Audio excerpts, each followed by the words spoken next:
Assalamualaikum warahmatullahi wabarakatuh. Perkenalkan, saya Nur Fahmi 133. Di sini saya akan membahas salah satu materi daripada kitab Ayyuhal Walad karangan Imam Al-Ghazali.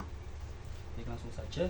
Bismillahirrahmanirrahim. Ayyuhal walad, wahai anakku, wa minal laili, dan pada sebagian malam, fatahajjad bihi nafilatan laka, bertahajudlah kalian sebagai suatu ibadah tambahan bagimu. Amrun, perintah. Abil ashari, dan pada sepertiga malam, hum yastaghfirun, mereka memohon ampun. Syukrun, ialah rasa syukur. Al mustaghfirin, dan orang-orang yang memohon ampun bil ashar, di saat sepertiga malam, dzikrun, merupakan zikir. Di sini Imam Ghazali menjelaskan bahwasanya di dalam Quran surah Al-Isra ayat 29, Allah memberikan suatu perintah kepada seseorang kepada hambanya untuk bisa tahajud. Bahkan Rasulullah sendiri pernah bersabda dalam suatu hadis, andai saja saya dibolehkan Allah untuk bisa menambah satu sholat wajib, ini saya akan aku jadikan sholat tahajud sebagai sholat wajib bagi kalian, karena saking utamanya. Kemudian kenapa orang yang meminta ampun di saat waktu sepertiga malam itu identik dengan rasa syukur?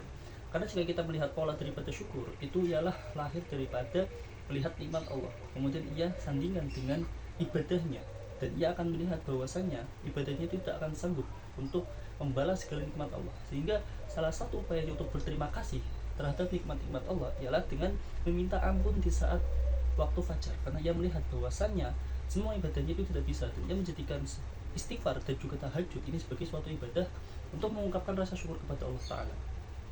Qala alaihi salatu wassalam, Rasulullah SAW bersabda, salah satu aswatin, ada tiga suara yuhibbuha Allah Ta'ala, yang dicintai oleh Allah Ta'ala. Sautul tiki, yang pertama suara ayam berkokok. Wa sautul ladzi yaqra'ul Qur'an, dan suara orang yang membaca Al-Qur'an. Wa sautul mustaghfirina bil ashar, dan suara orang-orang yang meminta ampun di waktu sepertiga malam. Ini merupakan suara yang dicintai oleh Allah Ta'ala. Qala Sufyan Ats-Tsauri, Sufyan Ats-Tsauri pernah berkata, rahimahullah ta'ala, semoga Allah ta'ala merahmatinya, innallaha ta'ala, sesungguhnya Allah ta'ala, khalaqa, menciptakan, rihan tahubbu, angin yang bertiup, waqtal ashar, di saat waktu sepertiga malam atau waktu sahur, tahmilul azkar, membawa zikir-zikir, wal istighfar, dan membawa ampunan, membawa istighfar, ilal malikil jabbar, kepada Raja yang maha perkasa, atau kepada Allah Ta'ala. Dan ini menunjukkan bahwasanya doa ketika tahajud, doa di sepertiga malam itu tidak akan tertolak.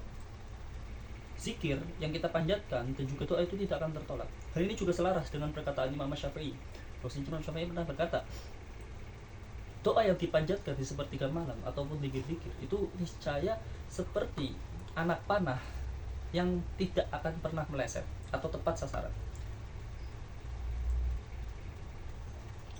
Wa qala aidon, dan berkata juga, yang dimaksud di sini ialah Sufyan Ats-Tsauri berkata juga, idza kana awalul laili, jika masuk padanya waktu awal malam, yunadi munadin, maka para penyeru itu akan berseru, mintah il arsh, dari bawah arsh, ala, marilah, liyakumil abidun, bangun wahai hamba-hamba Allah, bangun wahai para orang yang beribadah. Fayakumuna, maka mereka pun bangun. Wa yusalluna, dan mereka pun sholat. Masya Allah, atas kehendak Allah. Summa yunadi, kemudian para pemanggil itu, munadin, berseru kembali, fi syatril lail, di pertengahan malam, ala liyakumi, marilah bangun, al-qanituna, wahai pengabdi yang setia. Fayakumuna, maka mereka pun bangun. Wa yusalluna, dan mereka pun sholat. Ila sahar, hingga waktu menjelang fajar, atau hingga waktu sepertiga malam. Fa idza kana as-sahru yunadi, dan apabila masuk waktu sepertiga malam atau menjelang fajar, yunadi, para penyeru itu munadin, memanggil kembali, ala liyakumil, marilah bangun, mustaghfiruna, wahai orang-orang yang memohon ampun. Fayakumuna, maka mereka pun bangun. Wa yastaghfiruna, dan mereka pun meminta ampun. Faida tala'al fajru, dan jika masuk pada kalian dan jika terbit fajar atau fajar sudah nampak daripada kalian, nada munadin, para penyuluh itu memanggil, ala liyaqumi, marilah bangun, ghafilun, al-ghafilun, wahai orang-orang yang lalai. Fayakumuna, maka mereka pun bangun, min furushihim, daripada kasur-kasur mereka, kal mauta, sebagaimana seperti mayit, nusyiru, yang dibangunkan, min kuburihim, daripada kubur-kubur mereka. Yang dimaksud di sini ialah bahwasanya Imam Sufyan Ats-Tsauri membagi golongan atau manusia ke dalam 4 golongan di saat waktu malam. Golongan yang pertama ialah disebut sebagai abidun, yaitu orang-orang yang beribadah di waktu awal malam, yaitu kira-kira sekitar setelah Isya sampai waktu jam 10 sampai jam 11. Kemudian golongan yang kedua disebut sebagai qanitun atau pengabdi yang setia, yaitu orang-orang yang bangun di pertengahan malam, kemudian ia melaksanakan sholat, melantunkan zikir, membaca Al-Quran hingga waktu subuh. Yang ketiga ialah mustaghfirun. Golongan ketiga disebut sebagai orang-orang yang meminta ampun, yaitu orang yang bangun di sepertiga malam, kemudian ia melaksanakan sholat hingga waktu subuh. Dan yang terakhir ghafirun, orang-orang yang memohon ampun, orang-orang yang lalai, orang-orang yang lalai, yaitu yang melaksanakan sholat subuh di saat matahari sudah terbit. Jangankan melaksanakan tahajud, melaksanakan qiyamul lail, membaca Al-Quran di sepertiga malam, bahkan sholat subuhnya saja itu sudah menunggu, sudah di saat matahari terbit. Maka jika kita berbicara pada golongan ini, yang paling tinggi derajatnya ialah golongan qanitun, yaitu orang-orang yang bangun di sepertiga malam. Hal ini selaras dengan apa yang dikatakan Nabi. Hal ini selaras apa yang dilakukan oleh Nabi. Bahwasanya Nabi ketika sholat tahajud itu beliau bangun di pertengahan malam. Beliau sholat Isya, kemudian beliau tidur hingga pertengahan malam, sekitar jam 12-an. Beliau bangun, kemudian melaksanakan sholat tahajud hingga kakinya bengkak. Beliau laksanakan sholat tahajud setiap hari dari jam 12 sampai subuh. Aisyah pun bingung, wahai Rasulullah, bukankah engkau sudah dijamin surga, lalu kenapa engkau masih sholat tahajud hingga kakimu bengkak? Maka Rasulullah pun bersabda, maka ketika aku telah dijamin surga oleh Rasulullah, bukankah aku harus menjadi termasuk orang yang paling bersyukur di antara yang lainnya?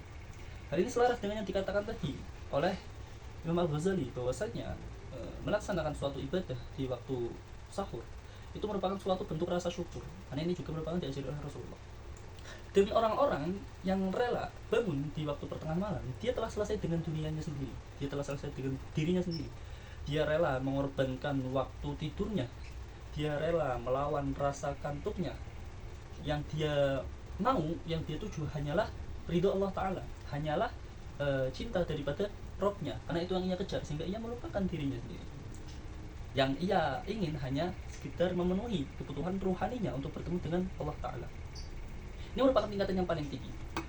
Kemudian di antara keempat ini, yang merupakan tingkatan yang paling rendah ialah ghafilun, yaitu orang-orang yang lalai. Jadi sudah dijelaskan, itu orang-orang yang bangun di saat waktu matahari sudah terbit. Jika kita melihat keempat daripada golongan ini atau keempat waktu ini, teman-teman, hal ini selaras dengan apa yang disebutkan oleh neuroscience atau sains modern, bahwasanya menurut neuroscience, tubuh kita itu memiliki sebuah sistem yang dinamakan suprachiasmatic nucleus atau SCN. Di otak itu ada bagian yang bernama suprachiasmatic nucleus atau SCN yang terletak di bagian hipotalamus. Apa fungsi dari SCN ini? Fungsi SCN ini ialah untuk mengatur ritme tubuh atau jam sirkadian. Jadi ia mengatur di jam apa hormon kortisol itu rendah, di jam apa kita akan mengalami sensitivitas emosional, di jam apa kita akan mengalami puncak kelelahan atau yang disebut dengan mid Islam, di jam apa melatonin itu meningkat sehingga membuat kita mengantuk, dan di jam apa otak kita itu akan lebih tenang, frekuensi itu lebih rendah, Dan daripada jam-jam sirkadian itu teman-teman, ketika sepertiga malam, sains telah membuktikan bahwasanya di sepertiga malam otak itu berada di fase paling rendah, frekuensinya terendah, sehingga fase otak yang paling sunyi, yang paling tenang itu di sepertiga malam. Apalagi dipicu atau digabung dengan kortisol yang rendah di antara 24 jam. Kortisol paling rendah itu di sepertiga malam, sehingga ketika otak mengalami fase tenang, stres juga turun, dipicu oleh hormon alfa, gelombang alfa dan gelombang theta yang muncul ketika bangun tidur. Itu merupakan fase-fase yang paling sunyi. Bahkan ketika kita ibadah, itu merupakan fase yang paling khusyuk. Bahkan dikatakan oleh ilmuwan saintis mengatakan bahwasanya itu merupakan fase seorang manusia dekat dengan keadaan di luar dimensinya, atau di luar, atau kita kenal dengan Tuhan. Fase yang paling dekat dengan Tuhan, sepertiga malam itu tadi.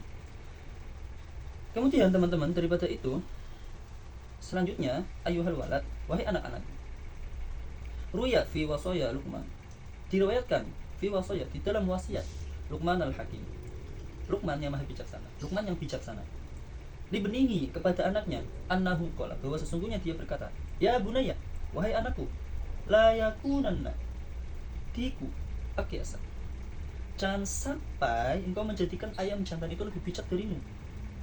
Diku akyasa minka, yunadi, ayam jantan itu telah menyeru fil ashari, di waktu sahur, wa anta naimun, sementara engkau masih tertidur lelap. Dan daripada fase-fase malam, peribadatan di waktu malam tadi, di mana malam merupakan dimensi spiritual para nabi dan juga menjadi tradisi kenabian untuk bisa membangun kedekatan dengan Allah Ta'ala di waktu malam, kita masuklah ke fase pagi. Dimana kita tahu teman-teman bahwasanya Rasulullah sangat mengagung-agungkan pagi hari. Bahkan Rasulullah memberikan hadiah kepada kita dengan sebuah doa yang beliau panjatkan setiap hari. Allahumma barik li ummati fi bukuriha, wahai Allah, berkahilah umatku di pagi hari. Dan Rasulullah pun melarang seseorang bermalas-malasan di pagi hari. Salah satu dari bentuk kemalasan itu ialah tidur. Rasul melarang kita tidur di pagi hari. Kenapa pagi hari ini sangat penting teman-teman? Karena pagi hari itu yang menentukan mood kita, atau produktivitas kita, atau efektivitas kita dalam keseharian nantinya. Ketika kita pagi hari, kita di pagi hari, kemudian kita memaksa otak kita, atau yang disebut dengan prefrontal cortex, untuk bekerja lebih maksimal, bekerja lebih ekstra, maka ketika dia sudah dipaksa untuk bekerja lebih ekstra di pagi hari, kemudian di sepanjang hari dia mengalami sebuah aktivitas yang menurutnya cukup sulit, ia akan lebih mudah untuk mengeksplornya. Apalagi aktivitas-aktivitas biasa, ringan, seperti perkuliahan, mengerjakan tugas, itu tidak akan dijadikan beban, bahkan memberikan kebahagiaan tersendiri, karena dia itu sudah dipicu di pagi hari. Makanya ini selaras dengan beberapa tokoh yang sangat terkemuka. Sebut saja Elon Musk, David Gigan, siapa lagi? Di dalam beberapa tokoh yang disebutkan dalam buku Atomic Habits kayak James Clear. Mereka biasa di pagi hari mengerjakan aktivitas-aktivitas yang sangat rumit, yang sangat sulit. Mereka biasa untuk memecahkan masalah di pagi hari. Mereka biasa untuk mengatur keuangan di pagi hari. Mereka biasa untuk merancang keseharian, merancang masa depan mereka, kehidupan mereka di pagi hari. Maka ini selaras dengan daripada yang Rasulullah ajarkan untuk kita bisa memaksimalkan, memanfaatkan potensi-potensi kita di pagi hari. Jangan sampai kita membiarkan pagi hari kita terbuang lalai sia-sia. Kita isi dengan hal-hal yang tidak berguna, apalagi dengan tidur. Jangan teman-teman. Mungkin itu saja yang dapat saya sampaikan. Yang pertama yaitu terkait dengan qiyamul lail atau ibadah pada saat malam hari, yang mana kita bisa mengisinya di saat sepertiga malam ataupun dari pertengahan malam dengan sholat tahajud, ataupun sholat sunnah yang lainnya, witir, taubat dan sebagainya, hajat. Kemudian kita bisa mengisinya dengan membaca Al-Quran, zikir, khususnya memohon ampun kepada Allah Ta'ala. Kemudian kita juga harus mengisi pagi kita dengan suatu hal yang produktif. Jangan sampai kita lalai, apalagi kita tidur di waktu pagi hari. Jika ada sesuatu yang benar, datangnya dari Allah Ta'ala, dan jika ada sesuatu yang salah, datangnya dari saya. Kurang lebihnya mohon maaf. Terima kasih atas perhatian. Assalamualaikum warahmatullahi wabarakatuh.